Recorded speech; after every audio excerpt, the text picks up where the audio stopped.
Job opportunities in finance, information, and IT-enabled services sector. Are you willing to work in front, middle, back office in financial markets? Or are you willing to switch your career in IT and IT-enabled services sector as quality analyst or consultant? Want to switch your career from manual testing to business analyst role in IT? Or want to switch your career from technical to techno-functional role in IT? We provide job consultation, interview preparation, and training services for all of the above job opportunities by industry professionals. No prior knowledge of finance is required. Who is eligible? 1. Any graduate, B. BTech, BSc, BCom, BBA, BCA, BA, fresher or experienced. 2. Any postgraduate, MBA, MCA, MTech, CA, fresher or experienced.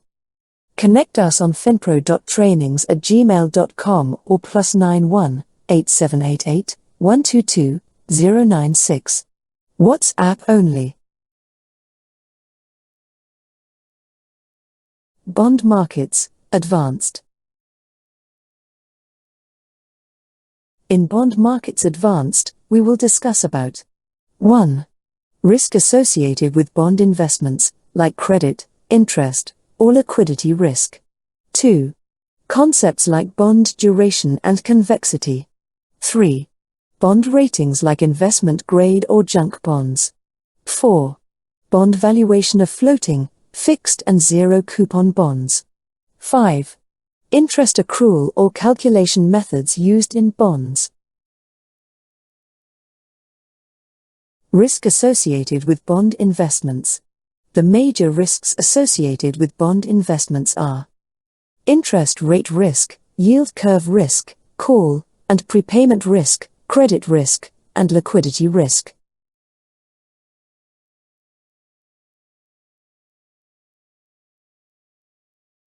Interest rate risk. Interest rate risk is a major risk faced by fixed income investors. Change in overall interest rates will reduce the value of a bond or other fixed rate investment. As interest rates rise, bond prices fall, and vice versa. This means that the market price of existing bonds drops to offset the more attractive rates of new bond issues. Interest rate risk is measured by a fixed income security's duration. Normally longer-term bonds, having a greater price sensitivity to rate changes. Interest rate risk can be reduced through diversification of bond maturities, or hedged using interest rate derivatives. For example, let's say an investor buys a 5-year, $1,000 face value bond, having a 3% coupon. Then, interest rates rise to 4%. The investor will have trouble in selling the bond, when newer bond offerings with more attractive rates enter the market. The lower demand also triggers lower prices in the secondary market. The market value of the bond may drop below its original purchase price. The reverse is also true. If a bond yielding a 5% return holds more value if interest rates decrease below this level, since the bondholder receives a favorable fixed rate of return relative to the market. Bond duration. Bond duration is a way of measuring how much bond prices are likely to change if and when interest rates move. In more technical terms, bond duration is measurement of interest rate risk. Understanding bond duration can help investors to determine how bonds fit into a broader investment portfolio. Duration is measured in years. Generally, the higher the duration of a bond or a bond fund, meaning the longer you need to wait for the payment of coupons and return of principal, the more its price will drop as interest rates rise. Because every bond has a duration, those numbers can be a useful tool and can be used to compare bonds as you construct and adjust your investment portfolio.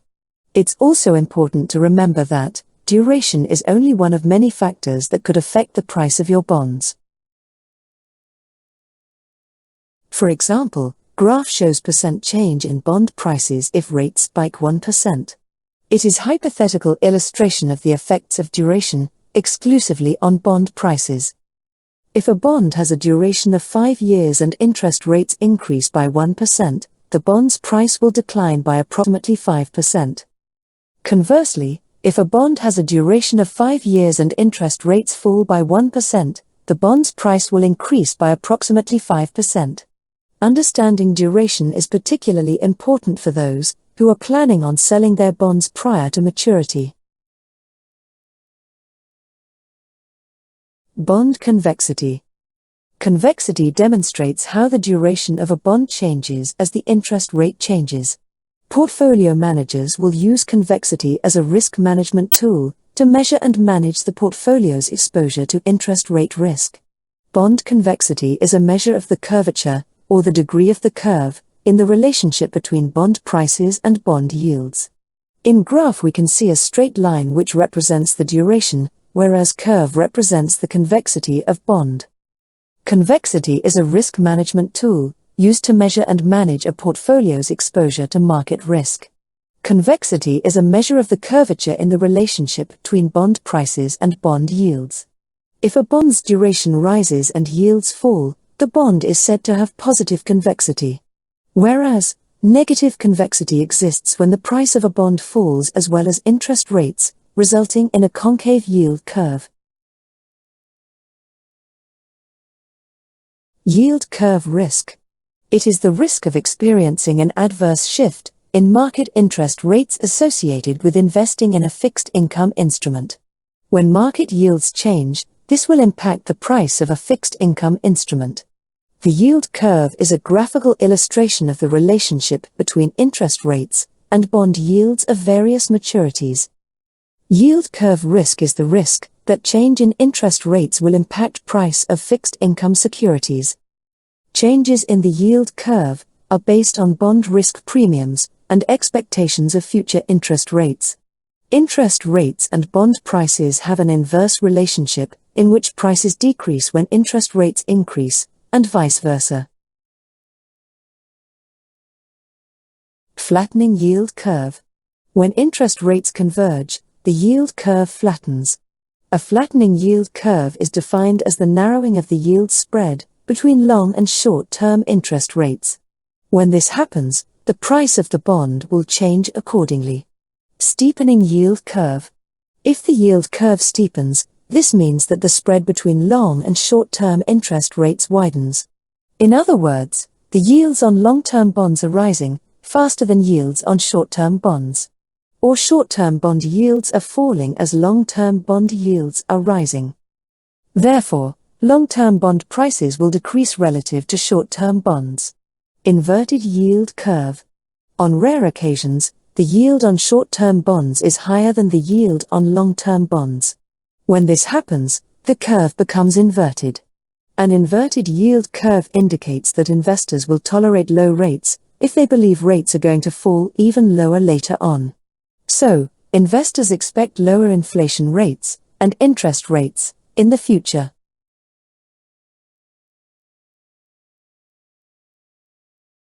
Call and prepayment risk.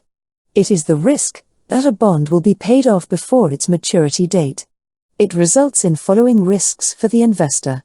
The investor does not know what the future cash flows of the bond will be. The investor is subjected to reinvestment risk. The reinvestment risk is the risk that the principal received will have to be reinvested at a rate lower than the current bond yield. The appreciation potential of a callable bond is limited. For example, a homeowner who takes out a mortgage at 7% has a much stronger incentive to refinance after rates drop to 4% or 5%. When and if the homeowner refinances, those who invested in the original mortgage in the secondary market do not receive the full term of interest payments. If they wish to keep investing in the mortgage market, they will have to accept lower interest rates or higher default risk. Credit risk. Credit risk can be categorized in 3 major risk categories. 1. Default risk, the risk that an issuer will fail to make interest or principal payments when they are due.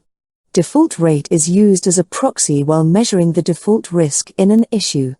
When a default occurs, the investor does not lose all its money. It will typically recover some money, which is referred to as the recovery rate. Using the default rate and recovery rate, we can estimate the loss given default in a bond issue. 2. Credit spread risk, the risk that the market yield on a bond rises when the normal yield spread over treasuries widens. The yield of a non-treasury bond is made up of two components: interest rate on a risk-free security, plus risk premium, for the risk associated with the bond. If the default risk of a bond issue increases, its credit spread will increase or widen, in turn increasing the expected yield of the bond. This will lead to a fall in the price of the bond. 3. Downgrade risk, the risk that the price of a bond might fall, because the credit rating agencies reduce its credit rating. This is generally done using credit ratings. Credit rating agencies such as Moody's, Standard & Poor's, and Fitch Ratings assess the default risk of every debt issue and assign a credit rating to it, which reflects the credit quality of the issue. For example, debt issue rating AAA for bond at initiation may be downgraded to A on account of poor financial performance of the firm. Liquidity risk. The risk stemming from the lack of marketability of an investment that cannot be bought or sold quickly to prevent or minimize a loss. There are two different types of liquidity risk: funding liquidity and market liquidity risk. Funding or cash flow liquidity risk is the chief concern of a corporate treasurer who asks whether the firm can fund its liabilities. Market or asset liquidity risk is asset illiquidity or the inability to easily exit a position. The most popular and crudest measure of liquidity is the bid-ask spread. A low or narrow bid-ask spread tends to reflect a more liquid market, whereas wider bid-ask spreads tends to less liquidity. Country risk.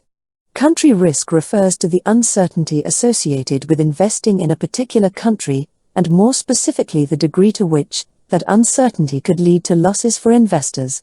Country risks include political risk, exchange rate risk, economic risk, sovereign risk and transfer risk, which is the risk of capital being locked up or frozen by government action. For example, country risk is critical to consider when investing in less developed nations. The factors such as political instability can affect the investments in a given country. These risks are elevated because of the great turmoil that can be created in financial markets. Country risk can reduce the expected return on investment of securities issued within such countries. Also, companies doing business in such countries getting affected due to this. Bond ratings. A bond rating is a way to measure the creditworthiness of a bond, which corresponds to the cost of borrowing for an issuer. These ratings typically assign a letter grade to bonds that indicates their credit quality. Private independent rating services, such as Standard & Poor's, Moody's Investors Service, and Fitch Ratings, etc., evaluates a bond issuer's financial strength and its ability to pay a bond's principal and interest in a timely fashion. A bond rating is a letter-based credit scoring scheme used to judge the quality and creditworthiness of a bond. Investment-grade bonds assigned AAA to BBB ratings from Standard & Poor's, and AAA to Bar 3 ratings from Moody's. Junk bonds have lower ratings. The higher a bond's rating, the lower the interest rate it will carry, if all else equal.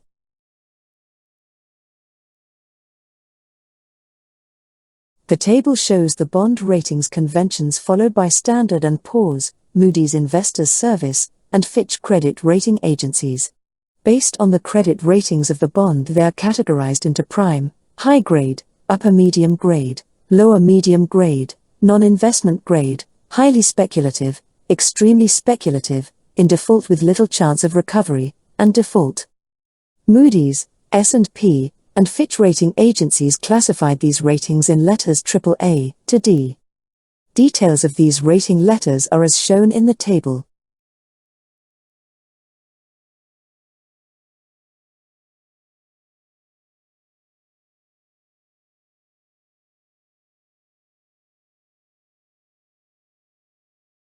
Bond valuation. It is method of calculating the present value of a bond's expected future cash flows, that is, coupon and principal payments. The theoretical fair value of a bond is calculated by discounting the future value of its coupon and principal payments by an appropriate discount rate.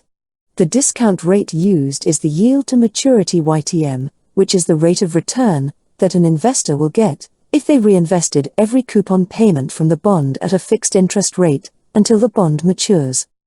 It takes into account the price of a bond, par value, coupon rate, and time to maturity. Value of the coupon-paying bond calculated by using present value of remaining coupon payments and present value of the principal payment. It can be calculated using following formula. Present value of the coupon payments is equals to summation of C upon 1 plus R raised to T, where C equals coupon payment, R equals discount rate or yield to maturity, T equals number of remaining coupon periods. For example, suppose bond is paying semi-annual coupon and remain 1 year maturity, then T is equals to 2. Present value of the bond's face value equals F upon 1 plus R raised to T, where F equals face value of the bond, T equals time to maturity, R equals discount rate or yield to maturity. We can calculate the present value of the bond by adding both present value of the coupon payments and present value of the bond's face value. For example, let's find the value of a corporate bond with an annual interest rate of 5%, making semi-annual interest payments for 2 years, after which the bond matures and the principal gets repaid. Assume YTM is equals to 3% and face value equals $1,000 for corporate bond. Coupon rate, annual equals 5%, therefore, coupon rate, semi-annual equals 5%, upon 2, equals 2.5%, coupon amount, C, equals 2.5%, into $1,000, equals $25, per period. Numbers of periods, T, equals 2 years, into 2, equals 4 periods, for semi-annual coupon payments. Time to maturity, T, equals 4 periods, as its semi-annual coupon-paying bond. Present value of semi-annual coupon payments can be calculated by using the formula, summation of all coupon payments, upon 1 plus R or YTM, raised to number of periods, T, and that comes to $92.93. Present value of face can be calculated by formula, face amount upon 1 plus YTM, raised to T, or time to maturity. That comes to $888.49.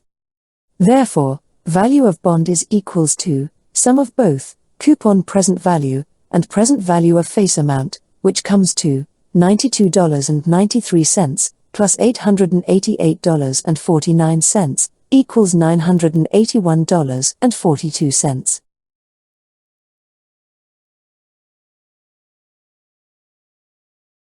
Valuation of zero coupon bond.